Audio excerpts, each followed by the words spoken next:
बहुत समय पहले की बात है। एक बहुत ही सुंदर राज्य था। उस राज्य की हरियाली और खुशहाली की चर्चा दूर दूर तक थी। वहां के राजा अपनी न्यायप्रियता के लिए जाने जाते थे। राजा की केवल एक ही संतान थी, उनकी प्यारी बेटी राजकुमारी रत्ना। राजा अपनी बेटी को अपनी जान से भी अधिक प्रेम करते थे।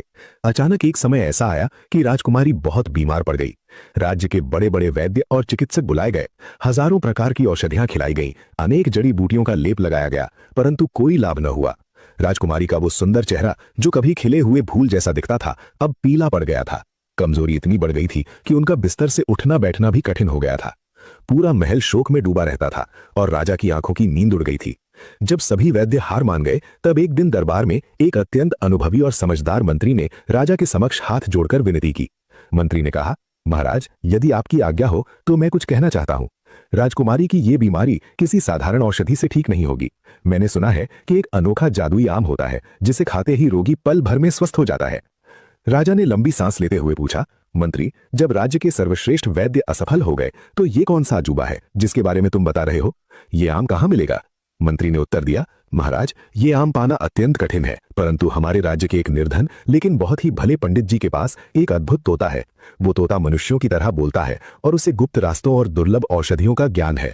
दोस्तों, कहानी में आगे बढ़ने से पहले वीडियो को एक लाइक करके अपना प्यार दिखाएं। राजा ने तुरंत मंत्री को आदेश दिया कि वो पंडित जी को सम्मान के साथ दरबार में लेकर आए।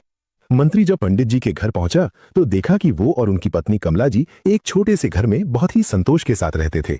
उन्होंने एक तोता पाल रखा था, जिसे वे अपने बच्चे की तरह प्रेम करते थे। पंडित जी और उनकी पत्नी पहले तो दरबार का बुलावा सुनकर डर गए कि कहीं उनसे कोई भूल तो नहीं हो गई, परंतु मंत्री ने उन्हें सांत्वना दी और पूरी बात बताई। पंडित जी ने कहा, मंत्री जी, मैं कोई वैद्य नहीं हूं, पर यदि मेरे मिट्ठू के ज्ञान से राजकुमारी की रक्षा हो सकती है तो मैं अवश्य चलूंगा। पंडित जी अपने तोते को कंधे पर बिठाकर दरबार पहुंचे। दरबार में तोते ने अपनी गोल गोल आंखें घुमाकर राजा को प्रणाम किया और बोला, महाराज, राजकुमारी को जो बीमारी है उसका उपचार केवल कोहे काफ के पर्वत पर स्थित जादुई बाग के आमों में है। वो बाग स्वर्ण की तरह चमकता है। पंडित जी को डर था कि तोता कहीं उनसे बिछड़ न जाए। कमला जी ने भी रुआंसी आवाज में कहा, मिठू बेटा, यदि तुम चले गए तो क्या वापस आओगे? तोते ने बड़े प्रेम से उन्हें समझाया, मां, ये कहना गलत है कि तोते वफादार नहीं होते।